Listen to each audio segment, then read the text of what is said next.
हाय दोस्तों, मैं तस्लीम जमाल। आज हम पढ़ेंगे स्विच केस डिफ़ॉल्ट स्टेटमेंट। दोस्तों, पहली बात ये कि हम स्विच केस होता क्या है, या अगर कंप्लीट कहें तो स्विच केस डिफ़ॉल्ट ये क्या होता है। तो जैसा देख रहे हैं आप दोस्तों, इसमें जो है आपके 3 कीवर्ड्स यूज़ होते हैं। पहला आपका है स्विच, दूसरा कीवर्ड आपका है केस, और तीसरा आपका है कीवर्ड डिफ़ॉल्ट। अच्छा, पहली चीज़ जो है, एक सबसे इम्पोर्टेंट पॉइंट कि भाई कीवर्ड्स क्या होते हैं। तो सी लैंग्वेज में keywords are those words whose meaning are already known to the compiler, जिसकी मीनिंग पहले से कंपाइलर को पता है, तो उसके अकॉर्डिंग जो भी उसका टास्क है वो कंपाइलर परफॉर्म करेगा। ठीक है, ये स्पेशल वर्ड्स हैं जो ऑलरेडी सी कंपाइलर में डिफाइन है, हम सिर्फ क्या उसे यूज़ करते हैं। तो उसी तरीके से जो स्विच केस है वो आपका कम्बिनेशन है 3 कीवर्ड्स का कम्बिनेशन। ठीक, तो पहला कीवर्ड आपका स्विच, दूसरा आपका केस, और तीसरा आपका डिफ़ॉल्ट। तो अब इसका यूज़ क्या है, सवाल उठता है कि भाई इसका यूज़ क्या है। तो देखिए, जिस तरीके से इससे पहले हमारे पास जो है 2 रास्ते, ज़्यादातर क्या होता है 2 रास्ते हुआ करते थे। कोई कंडीशन ट्रू है तो एक set of block of statements हमारा एग्जीक्यूट होता था। ठीक, और अगर कंडीशन फॉल्स है तो एक सेट ऑफ स्टेटमेंट्स हम एग्जीक्यूट करते थे। लेकिन अगर मान लीजिए आपके पास बहुत सारे मल्टीपल चॉइस आपके पास बहुत ज़्यादा हो, और उसमें से कोई एक चीज़ आपको चूज़ करना है या कई चीज़ें चूज़ करना है, मल्टीपल चीज़ें, तो आप क्या करेंगे, तो इसके लिए हम स्विच डिफ़ॉल्ट केस यूज़ करते हैं। ठीक है दोस्तों, अब देखिए, हम हर चीज़ जानते हैं, आप सी लैंग्वेज में every keyword has its own syntax. तो स्विच डिफ़ॉल्ट केस का क्या सिंटैक्स है, तो इसमें हम क्या है, स्विच, उसके बाद इंटीजर एक्सप्रेशन लिखते हैं, यहाँ पे हम इंटीजर एक्सप्रेशन लिखते हैं, फिर उसके बाद करली ब्रेसेस के अंदर पहला केस, उसके बाद कांस्टेंट 1, उसके बाद कॉलन। ठीक, और उसके बाद हम देख रहे हैं डू दिस क्या है, एक कोई स्टेटमेंट है, कोई आपका सी स्टेटमेंट होगा। ठीक, फिर उसके बाद केस कांस्टेंट 2, उसी तरीके से आप लिख रहे हैं, कॉलन, फिर डू दिस। अब आप जानते हैं डू दिस के बाद क्या होगा, सेमी कॉलन होगा, मतलब ये एक आपका क्या है, सी स्टेटमेंट। फिर इसी तरीके से केस कांस्टेंट 3 डू दिस। इस तरीके से आपके मल्टीपल केसेस हो सकते हैं। यहाँ पे देखिए हमने सिंटैक्स शो किया है कि स्विच का क्या सिंटैक्स होता है। तो यहाँ पे हमने 3 केसेस लिए हैं, ये आपके मल्टीपल हो सकते हैं, बहुत सारे केसेस हो सकते हैं। ये है कि लास्ट आपका केस क्या होगा, डिफ़ॉल्ट केस होगा। ठीक, तो डिफ़ॉल्ट केस के बाद भी आपने देखा कॉलन, उसके बाद डू दिस। और डू दिस ये क्या है, आप जानते हैं डू दिस हमने पहले भी डिस्कस किया, do this is a valid C statement. अब डू दिस की जगह आप स्टेटमेंट 1 लिख सकते हैं, स्टेटमेंट 2 भी लिख सकते हैं। ठीक है, या जैसे केस 1 है तो वहाँ पे स्टेटमेंट 1 लिख दिया, फिर केस कांस्टेंट 2 है वहाँ स्टेटमेंट 2 लिख दिया। तो वो आपके ऊपर है। मतलब समझने का मकसद ये है, कहने का मतलब ये है कि यहाँ पे जो डू दिस है वो एक वैलिड सी स्टेटमेंट है, वहाँ पे हम एक वैलिड सी स्टेटमेंट ले सकते हैं।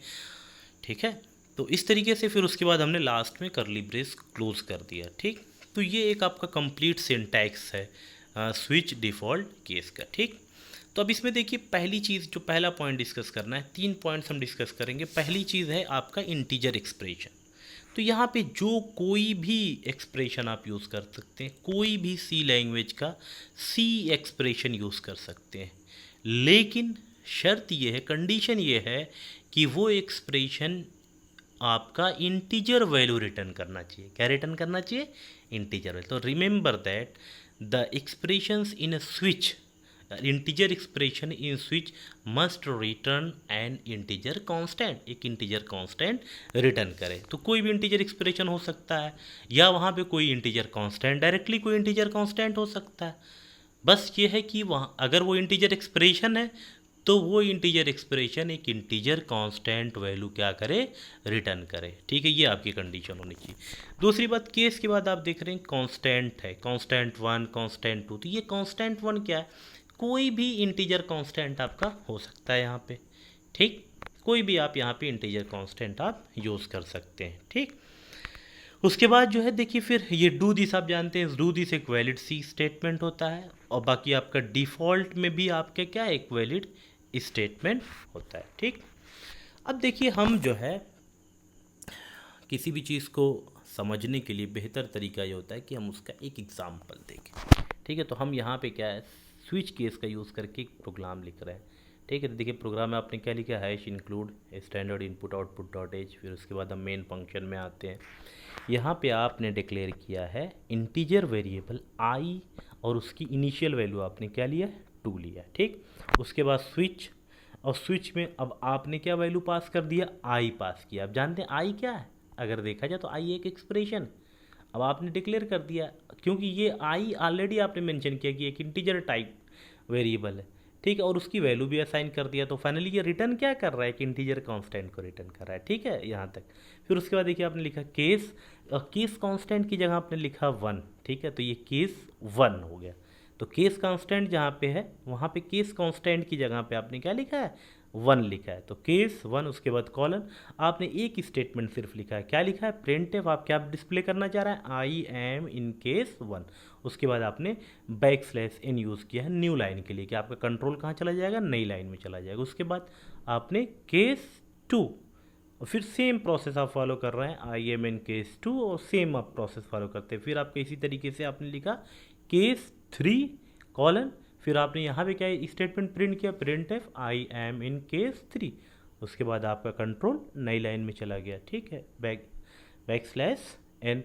उसके बाद फिर आपका डिफ़ॉल्ट केस है, और यहाँ पे आपने क्या लिखा, आई एम इन डिफ़ॉल्ट, उसका बैकस्लैश n, यहाँ पे आपने उसे प्रिंट कर दिया, ठीक। फाइनली जो है आपने देखिए आप स्विच केस को आपने क्या कर दिया, क्लोज किया। उसके बाद आपने गेट ch लिखा, और यहाँ पे मेन फंक्शन को क्लोज किया है, ठीक है। अब देखिए आप जानते हैं स्विच केस किस तरीके से हम एग्जीक्यूट करते हैं, बल्कि ये समझे कि हम क्या होता है, इसका फ्लो ऑफ एग्जीक्यूशन क्या होता है, ठीक है।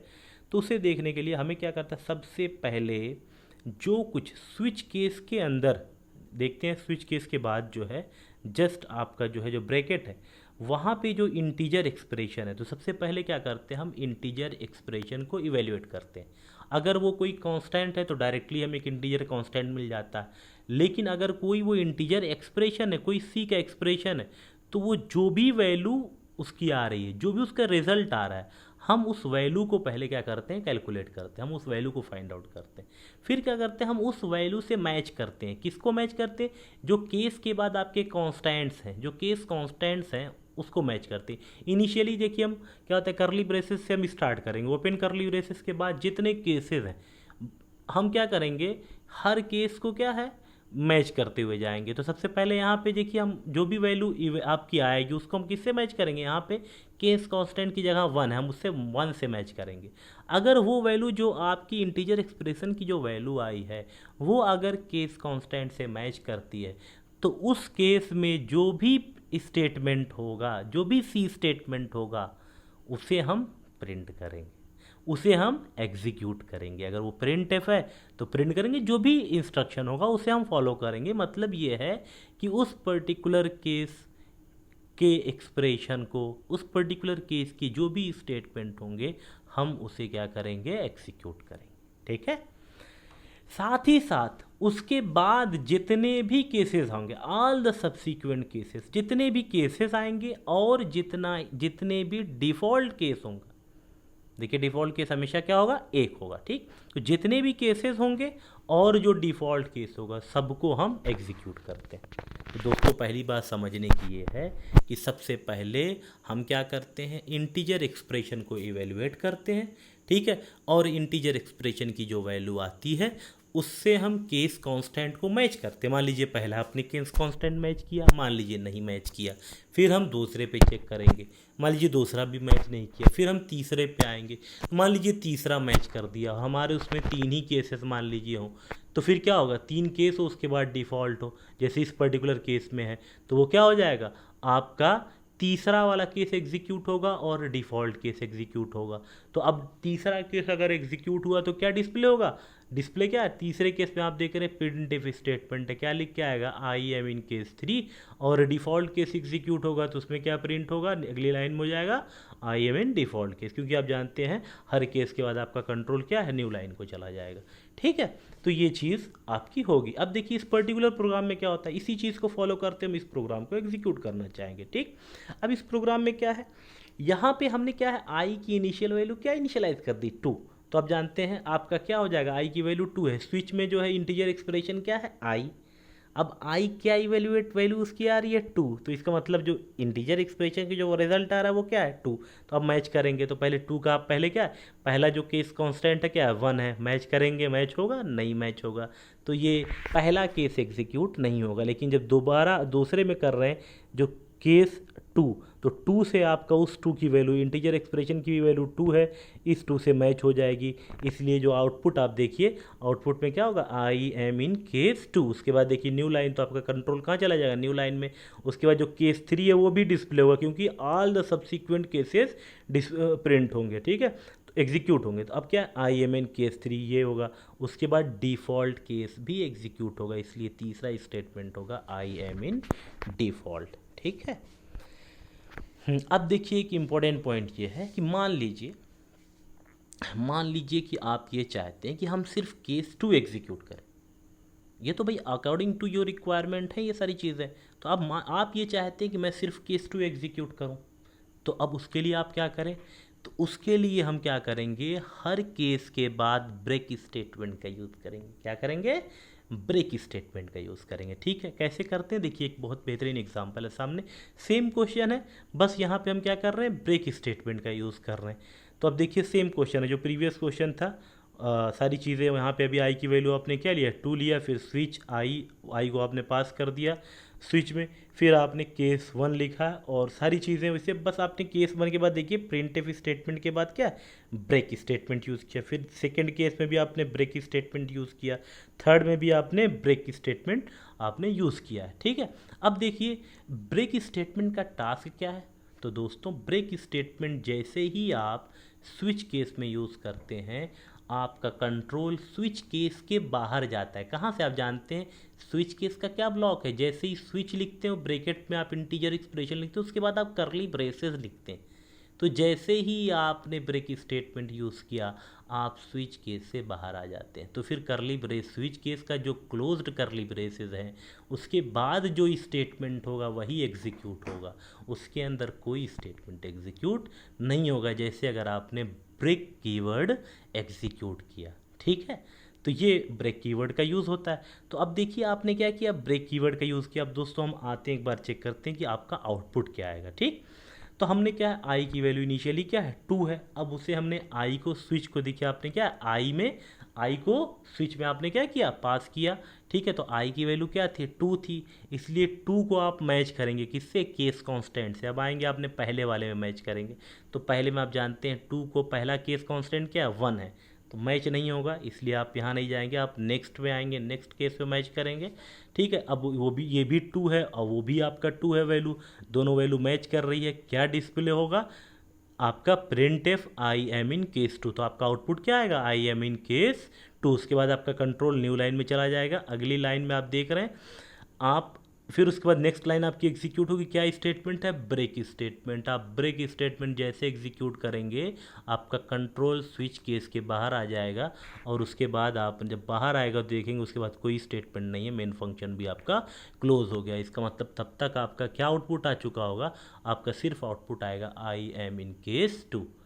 तो इस तरीके से आप क्या है, जब आप कोई एक पर्टिकुलर स्पेसिफिक केस को एग्जीक्यूट करना चाहते हैं तो आप ब्रेक स्टेटमेंट का यूज़ करके आप एग्जीक्यूट कर सकते हैं। दोस्तों इसमें कुछ इंपॉर्टेंट पॉइंट्स, हमने क्या इंपॉर्टेंट पॉइंट्स हैं, एक बात आप देख रहे हैं, बहुत देर से आप देख रहे होंगे कि हमने देखिए केस 1 लिखा है, फिर 2 लिखा है, फिर 3 लिखा है। ठीक, ये ऐसा लग रहा है कि जैसे हमने सारे केसेस क्या है एक असेंडिंग ऑर्डर में लिखा है, यहाँ पे लिखा।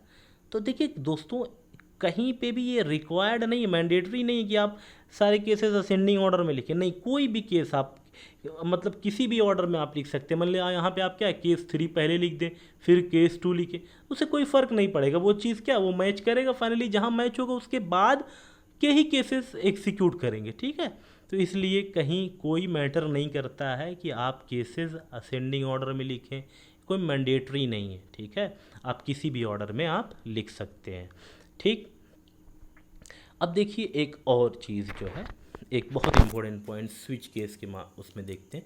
अच्छा, हमने एक बात कहा था कि जो इंटीजर एक्सप्रेशन होता है वो एक इंटीजर वैल्यू रिटर्न कर, उसे एक इंटीजर वैल्यू रिटर्न करना चाहिए। तो सवाल ये उठता है, क्या आप वहाँ पे कोई कैरेक्टर यूज़ कर सकते हैं? सवाल उठता है। तो अब यहाँ पे एक चीज़ आपको, अगर आपने पढ़ा है, देखिए वो चीज़ देखा है कि हम जानते हैं कि कोई कैरेक्टर जो वैल्यू होती है, जितने भी कैरेक्टर्स होते हैं, ठीक, उसको हम क्या है, एक उसकी हम कोडिंग किए रहते हैं, उसे हम बोलते हैं एस्की कोड। क्या? American standard code for information interchange. Her code को, हर कैरेक्टर को हमने एक पर्टिकुलर कोड में कन्वर्ट किया, एक इंटीजर वैल्यू में कन्वर्ट कर रखा है, ठीक है। जैसे फॉर एग्जांपल कैपिटल ए है तो उसकी एस की वैल्यू क्या है? 65, ठीक। स्मॉल ए है तो उसकी एस की वैल्यू क्या है? 97, ठीक है। कैपिटल बी है तो उसकी एस की वैल्यू क्या होगी? 66। तो जितने भी कैरेक्टर्स हैं सबकी एक करस्पॉन्डिंग एस की वैल्यू है। तो सवाल, क्या यहाँ पे हम कैरेक्टर यूज़ कर सकते हैं? यस, हम कैरेक्टर यहाँ पे यूज़ कर सकते हैं। स्विच में जहाँ पे आप इंटीजर एक्सप्रेशन लिख रहे हैं वहाँ पे एक कैरेक्टर भी आप लिख सकते हैं। बस ये होगा कि वो क्या करेगा, वो उसकी एस की वैल्यू को कंसीडर करेगा। क्या करेगा? वो फाइनली जो है, आप जानते हैं कि वो एक्सप्रेशन क्या करता है कि इंटीजर वैल्यू, उसका रिजल्ट क्या होता है, एक रिटर्न करता है कि इंटीजर वैल्यू को, और हम उस इंटीजर वैल्यू से केसेस को मैच करते हैं, जो केस कांस्टेंट उसको मैच करते हैं। तो यहाँ पे आपका जो कैरेक्टर होगा, कैरेक्टर की एक करस्पॉन्डिंग एस की वैल्यू होगी, उस एस की वैल्यू से हम क्या करेंगे, कैरेक्टर कांस्टेंट को मैच करेंगे, ठीक है। तो हम यूज़ कर सकते हैं। तो अगला प्रोग्राम जो है, हम उस पर बेस्ड एक प्रोग्राम भी कर लेते हैं। देखिए हमने क्या किया, यहाँ पे हमने कैरेक्टर सी डिक्लेयर किया। सी क्या है? एक कैरेक्टर टाइप के कांस्टेंट को स्टोर करेगा। सी एक कैरेक्टर वेरिएबल है जो क्या करेगा, कैरेक्टर कांस्टेंट को स्टोर करेगा, ठीक है। तो हमने उसकी इनिशियल वैल्यू क्या दे दिया, एक कैरेक्टर एक्स। अब जानते हैं कैरेक्टर को, एक सिंगल कैरेक्टर को लिखने के लिए आप सिंगल कोट्स का यूज़ करते हैं, तो इसलिए हमने क्या किया, यहाँ पे सिंगल कोट्स का यूज़ किया है, ठीक है। तो आपने क्या किया, सी में जो कैरेक्टर कांस्टेंट स्टोर किया वो क्या है, एक्स है, ठीक। उसके बाद आपने क्या किया, स्विच में वही कैरेक्टर कांस्टेंट पास कर दिया। क्या? किसको पास कर दिया? सी को पास कर दिया आपने, ठीक है। किसको? वेरिएबल सी को पास कर दिया। लेकिन ये आपको पता है कि वेरिएबल सी में क्या स्टोर है, वेरिएबल सी में एक्स स्टोर है। क्या? कैरेक्टर कांस्टेंट एक्स स्टोर है। अब उसकी एक करस्पॉन्डिंग एक्स की वैल्यू होगी, वो सारी चीज़ें बाद में डिस्कस। उसके बाद फिर देखिए केसेस हमने लिखा। अब केस में देखिए यहाँ केस कांस्टेंट की जगह आपने क्या लिखा, कैरेक्टर वी लिखा है, ठीक है। उसके बाद देखिए फिर उसका print f I am in case V, और उसके बाद ब्रेक स्टेटमेंट। अब देखिए उसके बाद फिर केस ए। अब ए क्या है, आपने यहाँ पे बिल्कुल एक कैरेक्टर ए लिखा है, कैरेक्टर कांस्टेंट ए कहिए, क्या है, कैरेक्टर कांस्टेंट ए लिखा है, क्योंकि आप जानते हैं कैरेक्टर, एक सिंगल कैरेक्टर कांस्टेंट को हम सिंगल कोट्स में लिख सकते हैं, तो हमने सिंगल कोट्स में लिखा है, ठीक। उसके बाद आई एम इन केस ए, उसका न्यू लाइन और ब्रेक स्टेटमेंट। फिर क्या, character constant X, I am in case X, break statement. फिर डिफॉल्ट में क्या लिखा आपने, आई एम इन डिफॉल्ट। अच्छा बताइए इसका आउटपुट क्या आएगा। तो सबसे पहले इसका आउटपुट अगर इवेल्युएट करना है, आपको फाइंड आउट करना है, तो देखिए आपको क्या, आप इनिशियली आप क्या कर रहे हैं, एक कैरेक्टर सी में, एक कैरेक्टर वेरिएबल सी है, उसमें कैरेक्टर कांस्टेंट एक्स को आप स्टोर कर रहे हैं। फाइनली आप स्विच केस में क्या कर रहे हैं, स्विच केस में आप वैल्यू पास कर रहे हैं, सी वेरिएबल सी को पास कर रहे हैं, ठीक है। तो फाइनली क्या पास होगा, कैरेक्टर कांस्टेंट एक्स पास होगा। अब कैरेक्टर कांस्टेंट की वैल्यू क्या है, कैरेक्टर कांस्टेंट की वैल्यू जो भी उसकी करस्पॉन्डिंग एस की वैल्यू होगी वो वैल्यू आप इवेल्युएट करेंगे। अब उस वैल्यू को हम किससे, कैरेक्टर कांस्टेंट से मैच करेंगे। तो देखिए आप यहाँ पे जब उसकी वैल्यू, जाहिर सी बात है, जो कैरेक्टर, हर कैरेक्टर की अलग एस की वैल्यू होती है, तो कैरेक्टर कांस्टेंट एक्स पास हुआ, आप पहले वाले से मैच करेंगे, यहाँ पे कैरेक्टर कांस्टेंट वी है, मैच नहीं होगा, ठीक। उसके बाद आप कैरेक्टर कांस्टेंट एक्स को कैरेक्टर कांस्टेंट ए से, जो केस ए है, वहाँ पास करेंगे तो कैरेक्टर मैच नहीं होगा। तीसरे उसमें देख रहे हैं, यहाँ पे कैरेक्टर कांस्टेंट की जगह पे क्या है, कैरेक्टर कांस्टेंट एक्स है, और आपका जो स्विच केस से जो वैल्यू इवेल्युएट हो रही है सी की, वो भी क्या है, कैरेक्टर कांस्टेंट एक्स है। दोनों वैल्यू मैच होगी, क्या डिस्प्ले होगा, print f I am in case x. तो आपका रिजल्ट देखिए आपका क्या है, आई am in case x. Control आपका न्यू लाइन में जाएगा, न्यू लाइन में आपका क्या है, कंट्रोल आपका न्यू लाइन में चला गया। उसके बाद क्या होगा, प्रिंट एफ स्टेटमेंट एग्जीक्यूट होने के बाद क्या होगा, नेक्स्ट स्टेटमेंट एग्जीक्यूट होगा, ब्रेक स्टेटमेंट। अब जानते हैं ब्रेक स्टेटमेंट एग्जीक्यूट करने के बाद आपका कंट्रोल क्या होता है, स्विच केस के बाहर हो जाता है। स्विच केस के बाहर आप आते हैं, आपका मेन फंक्शन भी क्लोज हो जाता है, तो आपका आउटपुट सिर्फ क्या होगा, यही आएगा। ठीक, अब देखिए यहाँ पे हमने क्या किया, एक फिक्स कैरेक्टर कांस्टेंट हमने स्टोर कर दिया। आप ऐसा भी तो कर सकते हैं कि जो कैरेक्टर कांस्टेंट है आप एक वेरिएबल लें, ठीक है, मतलब आप इस बार आप ये करना चाहते हैं कि यहाँ पे अभी तक आपने क्या किया कि एक कैरेक्टर एक्स को स्टोर कर दिया सी में, ठीक। आप ये चाहते हैं कि हम कीबोर्ड से इनपुट दें, कोई भी कैरेक्टर हम इनपुट लें, ठीक। अब जो भी कैरेक्टर इनपुट होगा उसके अकॉर्डिंग हमारा रिजल्ट आए, ठीक है। ये कि जो भी हम कैरेक्टर इनपुट करते हैं उसके बेसिस पे हमारा रिजल्ट आए। तो अब क्या करेंगे आपको एक वेरिएबल, देखिए आपने सेम प्रोग्राम लिखा है, include standard input output dot H, main function में आप आते हैं, एक वेरिएबल आप कैरेक्टर वेरिएबल आप डिक्लेयर करेंगे। पिछले केस में भी आपने सी वेरिएबल डिक्लेयर किया था, लेकिन आपने उसे एक इनिशियल वैल्यू इनिशियलाइज कर दी थी, अब वो वैल्यू फिर चेंज नहीं होगी। लेकिन यहाँ पे आपने क्या है, सी एच वेरिएबल लिया है, तो सी एच वेरिएबल की कैसी वैल्यू स्टोर करेगा, वो कैरेक्टर कांस्टेंट को स्टोर करेगा। फिर उसके बाद आप लिखते हैं कि स्टेटमेंट देते हैं print F enter the alphabets, तो ये आपके स्क्रीन पे डिस्प्ले होगा, लिख के आएगा इंटर द अल्फ़ाबेट्स, और वहाँ पे कोई एक कैरेक्टर आप स्टोर करेंगे, कोई एक कैरेक्टर आप इनपुट करेंगे, तो वो वहाँ पे देखिए स्कैन एफ के थ्रू क्या है, आपने जानते हैं इनपुट लेने के लिए हम कौन सा फंक्शन यूज़ करते हैं, स्कैन एफ फंक्शन यूज़ करते हैं। और हम यहाँ से एक कैरेक्टर को स्टोर करना चाह रहे हैं, इसलिए जो कीबोर्ड से आप इनपुट करेंगे वो एक कैरेक्टर होगा, तो उस कैरेक्टर को स्टोर करने के लिए स्कैनएफ में देखिए फॉर्मेट स्पेसिफायर आपने क्या यूज़ किया, %c। आप जानते हैं आप कहाँ किस वेरिएबल में स्टोर करना चाहते हैं, जो वेरिएबल आपने ch जो डिक्लेयर किया वहाँ पे, इसलिए एड्रेस ऑफ ch, ठीक है, ch में। तो जो कुछ आप कीबोर्ड से इनपुट करेंगे, जो एक वेरिएबल आप कीबोर्ड से इनपुट करेंगे वो कहाँ स्टोर हो जाएगा, ch में जाके स्टोर हो जाएगा। आपने स्विच केस में उसी वेरिएबल ch को पास कर दिया, ठीक है। अब देखिए वेरिएबल ch जो आप इनपुट करेंगे वही होगा, ठीक है।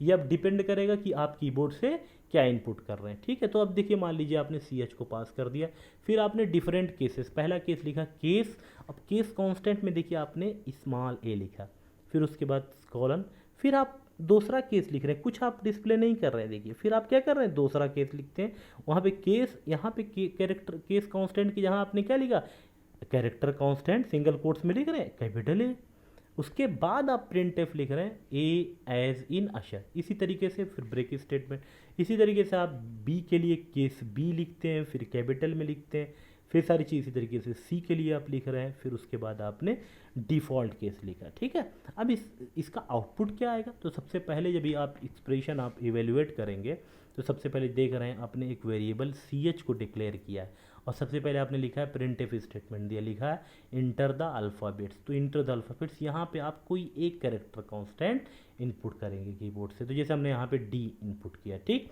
तो अब देखिए जब आप डी इनपुट करेंगे तो वो क्या करेगा, पहले आएगा वो क्या है, ch की डी कहाँ पे स्टोर हो जाएगा, ch पे।